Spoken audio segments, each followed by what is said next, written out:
L'émission de cette semaine est pour la Refoua Shelema de Yehudit Bat Yael Simra. Nous lui souhaitons une bonne grossesse. Amen. Amen.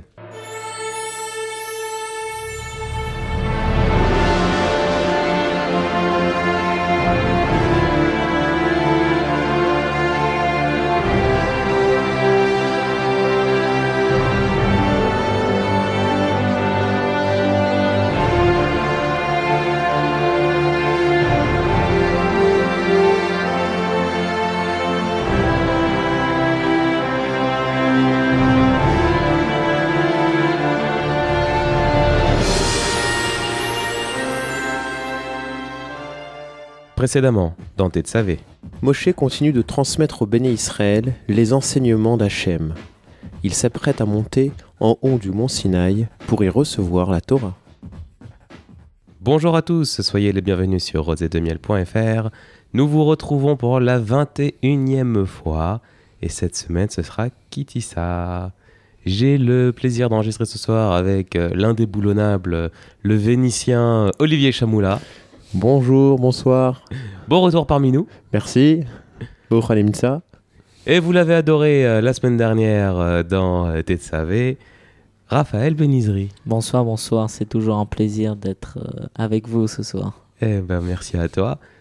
On embrasse très fort Auriel qui n'a pas pu se joindre à nous pour des raisons de logistique. Dirons-nous pudiquement. Alors on démarre immédiatement la paracha de la semaine. Ici Jonathan Debache, vous m'aurez reconnu. Hachem donne les instructions à Moshe pour faire le recensement. À partir de 20 ans, chaque personne devra apporter ce qui s'appelle un demi-cycle, un demi-shekel. Donc une demi-pièce. Alors, oui, tu voulais réagir ? Notons juste le recensement. Il est fait 3 fois dans l'histoire. Lors de la sortie de Mitzraïm, quand les Béné Israël sortent de Mitzraïm, Hachem demande la de sortie compter, d'Égypte. Voilà, à Moshe de compter les Béné Israël, donc il compte 600 000 juifs. Puis après, lors de la paracha Shemot, avec les enfants de Yosef et la descendance de Yaakov, où il y a les 70, donc il compte 70 personnes. Et puis là, cette fois-là, c'est la 3e fois, la dernière, où Hachem demande à Moshe de compter les Béné Israël. Et en fait, il y a quelque chose d'extrêmement intéressant, c'est que finalement, on ne va pas compter les gens. On ne va pas compter directement les gens. On va faire une estimation du nombre de personnes en fonction de la somme qu'on aura récoltée. Puisque c'est uniquement les gens au-dessus de 20 ans qui participent, que chacun donne une certaine somme, et à ce moment-là, on va pouvoir estimer en fonction de la somme totale récoltée combien il y a de gens. Et de là, on apprend quelque chose, c'est qu'on ne doit jamais dénombrer une assemblée juive directement. Il ne faut jamais compter, par exemple, si on a besoin de faire un minyan. D'accord ? Donc, quand on prie, il faut qu'il y ait au moins 10 hommes. 10 hommes qui prient. Et donc, il y a quelque chose... Donc, souvent, c'est quelque chose que vous avez sûrement déjà vu.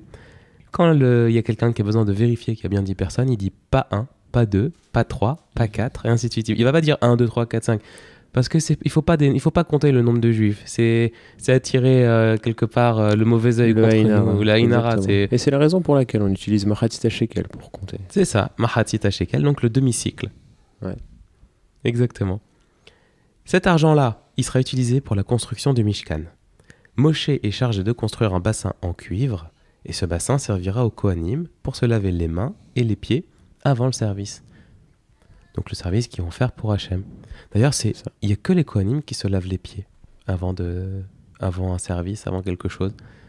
Nous, on a l'habitude de faire Netilat Yadayim avant de faire une bracha, avant de faire cette fila, pour être propre, pour être pur. Et les Kohanim se lavaient en plus les pieds. Bon, bien sûr, je ne parle pas du migvé où on va se tremper intégralement, là c'est encore autre chose. Moshe doit également confectionner une huile d'onction sacrée pour oindre, j'adore ce mot, oindre, les Kohanim et les ustensiles. Hachem demande à Moshe de préparer de l'encens pour le service. On apprend également que Betsalel et Aholiav sont les artisans qu'Hachem a choisis pour construire le Mishkan. Alors on va reparler d'eux un petit peu plus tard. Voilà. Donc ça c'est le début de la paracha. Ok, ça poursuit son petit bonhomme de chemin, super. Alors attention, maintenant on va rentrer dans le vif du sujet, on va rentrer dans un passage qui a beaucoup fait parler de lui et qui souvent a été mal exprimé, présenté l'épisode du veau d'or. Alors, chacun ayant vu le film Les 10 Commandements, imagine une assemblée de païens total en train de célébrer autour d'une statue qu'ils ont construite, tout en or, un veau, super, bravo. Okay. Rappelons que ça s'est passé quand même 40 jours après avoir reçu la Torah de la part de de la part d'Akadosh Baruch Hu par justement, Moshe Rabbeinu. Donc c'est complètement invraisemblable. Exactement. Je veux dire, n'importe qui. Ils viennent d'assister au miracle de la sortie d'Égypte. Ils viennent d'être en présence même de leur créateur et ils tomberaient aussi bas que ça. On arrive à le croire, ça? Non. Bonne question. Non. Et bien justement, on va utiliser le temps qui nous reste pour la paracha pour vous expliquer ce qui s'est vraiment passé et pourquoi les béné Israël ont fait ce veau d'or. Alors, d'abord, il faut avoir bien conscience qu'il y avait un contexte. Le contexte est le suivant, c'est que Moshe a passé 40 jours et 40 nuits dans la montagne et qui n'était parti ni avec nourriture, ni avec eau, ni avec quoi que ce soit. Donc, normalement, voilà, si je sais faire 1 plus 1, je me dis que quelqu'un qui ne revient pas au bout d'une telle durée, il y a de grandes chances qu'il ne revienne plus jamais. Bon, bien entendu, c'est occulter complètement l'aspect divin de la chose et se dire que, après tout, il était quand même avec Hachem. Donc, normalement, la nourriture et l'eau ne devraient pas être un problème pour lui. Bon, ça, c'est la première chose. Mais, en fait...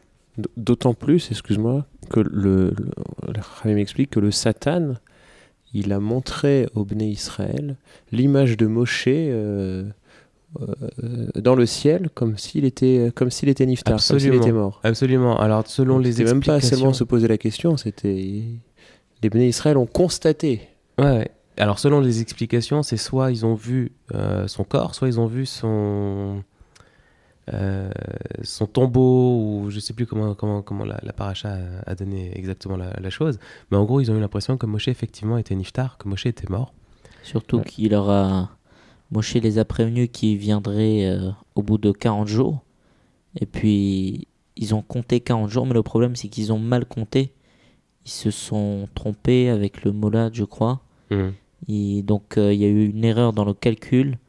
Et donc, ça fait qu'ils croyaient qu'ils étaient finalement au bout du terme, alors qu'ils n'étaient pas encore. Ils voyaient Moshe ne pas venir, donc c'est là qu'ils s'inquiétaient, quoi. Exactement.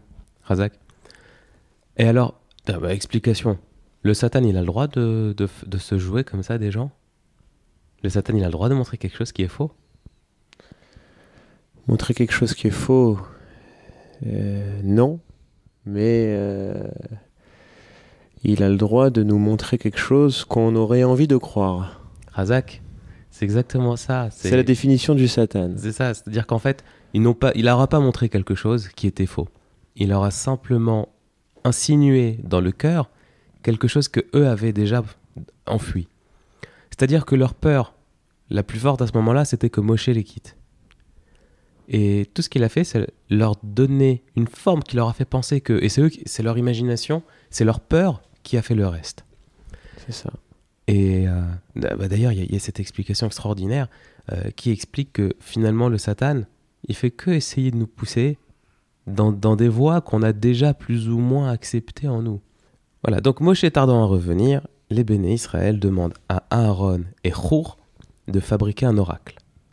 Alors, faut bien comprendre que pour eux, Moshe était vraiment investi de la puissance divine, c'est-à-dire qu'il n'était pas seulement le serviteur d'Hachem, il en était aussi le représentant, et quelque part, il l'avait lui-même, ils avaient un petit peu divinifié Moshe. Et pensant qu'il était mort, ils avaient besoin d'avoir un nouvel oracle, un nouveau guide, et c'est ça qu'ils ont essayé de faire. Et donc il s'adresse à Aaron et Hur va refuser. Et il va se faire lapider par la foule.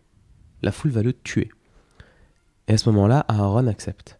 Et il demande aux hommes d'aller chercher de l'or auprès de leurs femmes et de leurs enfants. Alors, on n'arrive pas à imaginer que quelqu'un comme Aaron puisse accepter de participer à ça. Comment c'est possible? Alors... Ah, c'est trop sympa, ils sont en train de se faire des amabilités tous les deux. Non, mais vas-y, non, mais après toi, je t'en prie. Moi, je viens de parler. Allez, vas-y, Raphaël. Non, le Midrash raconte qu'en vérité, Aaron, bien sûr, était contre l'idée de créer un nouveau, soi-disant, guide spirituel. Mais en vérité, ils savaient que s'ils refusaient, les Bnei Israël allaient sûrement le tuer comme ils ont fait avec Rour. Et donc s'ils allaient le tuer, ils allaient enfreindre la loi de ne pas tuer un prophète et un dirigeant. Et donc dans ce cas-là, les Bnei Israël n'auront jamais obtenu de pardon de la part d'Hachem. Alors que s'ils auraient fait et s'ils font simplement la faute du veau d'or, c'est réparable à ses yeux. Donc en vérité, qu'est-ce qu'il a fait ici Aaron? Il a demandé aux Bnei Israël d'aller voir leurs femmes pour leur demander des bijoux. Et il s'est dit sûrement les femmes vont refuser car elles voudront garder leurs bijoux. Et donc il a essayé de gagner du temps. Voilà, exactement. C'est ça. Ouais, complètement. Mais c'est exactement ça. Pour éviter une faute irréparable aux autres, eh ben, il a décidé lui-même de participer à la faute du veau d'or. Et, voilà. Et du coup, ça n'a pas du tout marché. Les hommes sont revenus très très rapidement avec l'or de leurs femmes et de leurs enfants. Ouais, les femmes ont refusé. Ah mais ils les ont pris de force. Refusé et ils ont arraché. Ils ont pris de force. Ils ont pris de force. C'était terrible. Vraiment terrible. Et alors là, il se passe quelque chose d'absolument incroyable. Donc ils rassemblent tout l'or, ils le font fondre. Et Micha, on va reparler de Micha juste après, il jette une plaque en or dans le feu. Et à ce moment-là, un veau d'or sort du feu. Et il dit « Je suis Hachem ». Oh, c'est quoi cette histoire? Mais c'est incroyable. Et d'abord, c'était qui ce Micha? Et c'était quoi cette plaque? Alors, Micha, il faut savoir que c'était un petit garçon qui a été sauvé par Moshe lorsqu'il était emprisonné entre deux murs pendant que les Béné Israël étaient en Égypte et qu'ils étaient esclaves. Et lorsque les Béné Israël sont partis d'Égypte, ils honoraient leur promesse de ne pas laisser les ossements de Yosef en Égypte. Et donc ils sont partis chercher la dépouille de Yosef, sauf que Pharaon, sachant que Yosef apportait la bracha à l'Égypte, y compris mort, il avait fait enfuir sa dépouille au fond du Nil. Et alors comment ils ont fait ça? Eh ben, ils ont mis des pierres dans son cercueil et ils l'ont jeté au fond du Nil en se disant plus personne pourra aller le chercher. La fille d'Acher, Séra, avait survécu donc, pendant tout ce temps et elle avait expliqué justement où était cachée la dépouille de Yosef. Elle a vécu que pour ça. Et Moshe a pris une plaque en or et il a marqué dessus « Allez, Shor, lève-toi, taureau », puisque le taureau était le symbole de Yosef. Il a jeté la plaque au fond du Nil et le cercueil de Yosef est remonté à la surface avec la plaque d'or sur lui. Et Micha a ramassé cette plaque d'or et il l'a gardée avec lui tout ce temps. Et c'est cette plaque d'or qu'il a jetée dans le feu et qui a donné le veau d'or. En fait, il restait quelque chose dans cette plaque. Je veux dire, c'était pas une plaque d'or quelconque. Et c'est pour ça que ça a donné cette créature. Il y avait une certaine force. Oui, c'est ça. C'est ça. Et donc, la créature est sortie. C'était un veau. Parce qu'il y avait marqué « Allez, Shor, lève-toi, taureau ». Ben voilà. Et alors après, pourquoi est-ce que le taureau s'est mis à dire « Je suis Hachem » ? Je pense que c'était parce qu'il y avait... cette plaque était investie d'un pouvoir qui était un petit peu en dehors de la compréhension. Et donc, cette créature a été créée, mais sans être prévue par Hachem. Enfin, c'était quelque chose un petit peu... une créature un peu folle, quoi, qui savait pas vraiment qui elle était, qui se prenait pour ce qu'elle n'était pas, et ainsi de suite. Et alors, pourquoi un taureau ? Eux-mêmes voulaient un taureau. Et alors, pourquoi ? C'est parce qu'ils ont vu Akadosh Baruch Hu quelques jours avant, 40 jours avant, on l'a dit. Et lorsqu'il est apparu à eux, sur son trône, ils ont vu qu'il y avait un taureau, un aigle, un homme... Et un lion. Et un lion, Razak. C'est les 4 apparences que peut avoir un malach. Un ange. Les 4 formes d'apparence, oui. Exactement. Et du coup, ça donnait au taureau une forme un petit peu divine. Alors il y en a qui disent aussi que c'est parce que en Égypte, l'agneau était vénéré. Donc ils ont voulu faire quelque chose qui ressemble à un agneau, mais qui n'en soit pas tout à fait un. Mais en fait, c'est pas cette explication qu'on retient. Voilà. Alors, Hachem raconte à Moshe ce qu'il se passe en bas, et Moshe redescend, il jette les tables, et il fait brûler le veau. Alors, il faut savoir que Moshe, en fait, quand il est redescendu, les autres, les anciens du peuple d'Israël, l'ont vu arriver. Et lui, il a dit, oulala, ils sont en train de faire la faute du veau d'or, faut surtout pas que je leur donne les tables de la loi où il y a marqué, tu n'auras pas d'autre Dieu que moi. Parce que là, ils sont cuits, c'est pas possible. S'ils ont la loi et qu'ils font le truc inverse, je peux pas leur donner en l'état. Donc il a voulu remonter. Et là, donc les anciens sont arrivés, et ils ont attrapé les tables de la loi et ils voulaient empêcher Moshe de remonter. Et alors on raconte que Moshe avait la force de 70 hommes. Et il les a empêchés de prendre les tables de la loi. Et si elles se sont brisées, c'est parce qu'en fait, les lettres qui les composaient se sont envolées. Et on dit que ce sont les lettres qui portaient les tables. Parce qu'il faut imaginer le morceau. C'était très lourd. Ouais, c'était du bois, enfin pas du bois, c'était de la pierre, c'était massif quoi. Et donc c'était les lettres finalement qui portaient tout ça. Et donc malgré sa force, Moshe n'a pas pu soutenir le poids des tables de la loi une fois que les lettres s'étaient envolées. C'est pour ça que c'est tombé et que ça s'est brisé. Alors bien entendu, le veau est brûlé. Et voilà, s'ensuit 2 épisodes tragiques. Le premier où les Lévi'im tuent tous les Bnei Israël qui étaient impliqués dans la faute du veau d'or. Et ensuite, on parle d'une épidémie qui a frappé les Bnei Israël. Alors, on n'a pas plus de détails que ça. Quelqu'un voulait rebondir ? Moi, j'ai entendu une explication sur les Bnei Israël qui ont été condamnés à mort à cause de la faute du veau d'or. Il faut savoir que ce n'était pas tous les Bnei Israël qui ont fauté. J'ai entendu qu'il y avait un nombre de 600 personnes, 600 Bnei Israël qui ont fauté. Et à cause de cette faute, il y a eu plus de 3000 Bnei Israël qui ont été tués dans cette épidémie. Alors pourquoi plus que ceux qui ont fauté ? Alors pour ça, on va peut-être rappeler quelque chose qu'on avait vu dans la Parashat Mishpatim. On avait dit que celui qui vole un taureau, il est chayav, il est coupable de payer 5 fois le montant de la bête. Alors 5 fois, je ne sais pas pourquoi c'est 5 fois.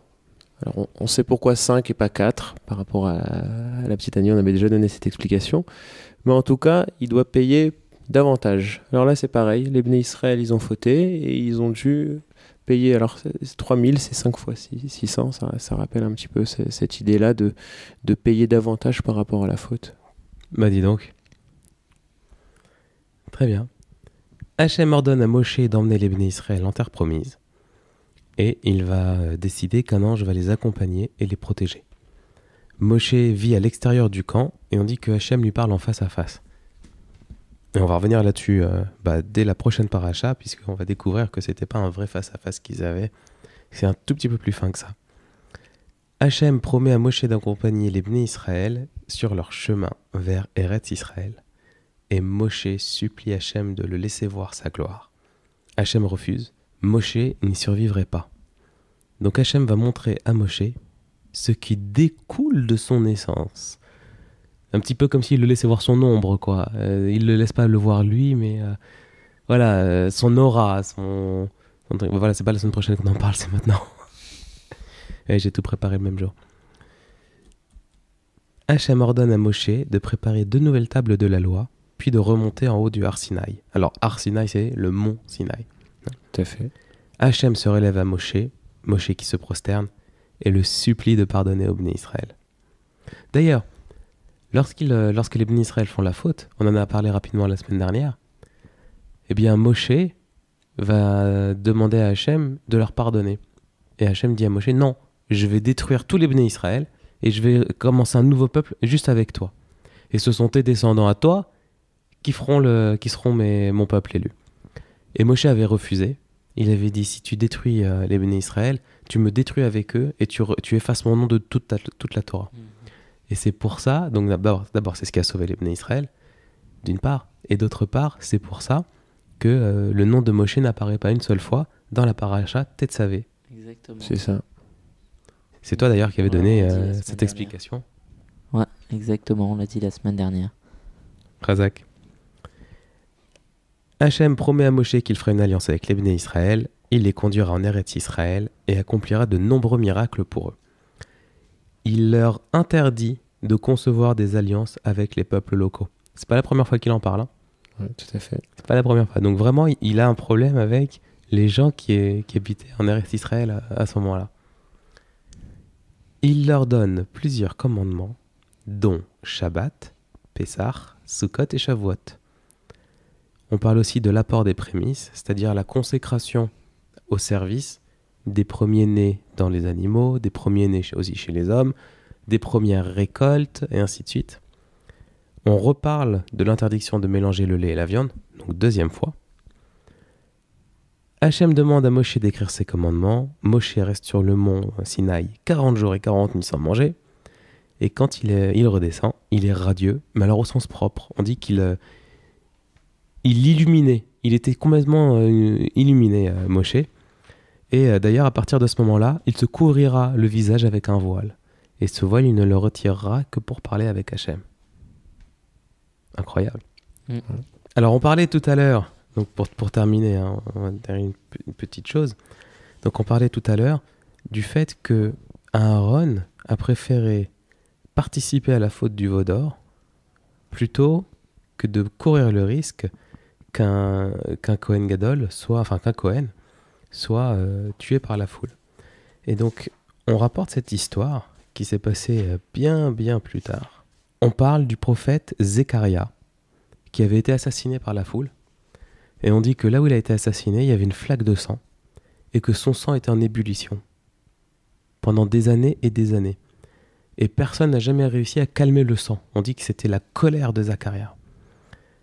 Et il y a eu une guerre terrible au cours de laquelle presque 3 millions de juifs ont été tués. Et le commandant qui s'appelait Nabuzaradan voulait absolument calmer ce sang. Et donc il a assassiné à lui tout seul quasiment 1 million de personnes et le sang était toujours en train de bouillir. Et donc il s'est adressé au sang, il a dit « Mais attends, est-ce qu'il faut que je fasse périr tous les juifs du monde pour que tu te calmes ?» Et à ce moment-là, le sang s'est calmé. Et de là, on apprend que 3 millions de juifs morts, ça n'a pas suffi à calmer le sang d'un prophète qui avait été assassiné. Et alors bien entendu, on ne peut pas comparer Zécharia à Aaron, qui était, on va dire, le père des prophètes. Donc il faut imaginer la malédiction qu'il y aurait eu sur les Bnei Israël si jamais ils avaient assassiné Aaron à Cohen. Incroyable. Ouais. Bon, c'était la bonne décision. Oui, il a bien fait finalement. Et d'ailleurs, c'est quelque chose qui caractérise les grands hommes, c'est qu'ils font passer le bien commun avant leur personne, avant leur petite personne. C'est sûr que ça aurait été mieux pour lui de ne pas participer à ça, mais pour le bien commun, il l'a fait. Bon, après, comme tu l'as expliqué, il y a participé d'une certaine manière, un peu rusée. Oui, il y allait à reculons. En disant, bon, alors, allez chercher de l'or, mais du cou et des bras de vos femmes. Donc. Oui, non, mais attention, j'ai pas dit qu'il s'y était associé de son plein gré, que ça lui faisait plaisir, qu'il l'a fait après comme il fallait. Non, pas du tout. J'ai pas dit ça. Mais voilà, quoi, il a préféré se sacrifier lui que sacrifier le peuple. Extraordinaire. Razakou Baruch. Eh bien écoutez, ce sera tout pour cette semaine. On vous donne rendez-vous la semaine prochaine pour un doublé. Veille et quelques coudées. Alors je sais pas si on va faire 2 émissions ou une seule avec les 2 parachiotes. On va être fixé dans pas longtemps puisqu'on enregistre tout de suite après. À bientôt. Au revoir. Bonne semaine.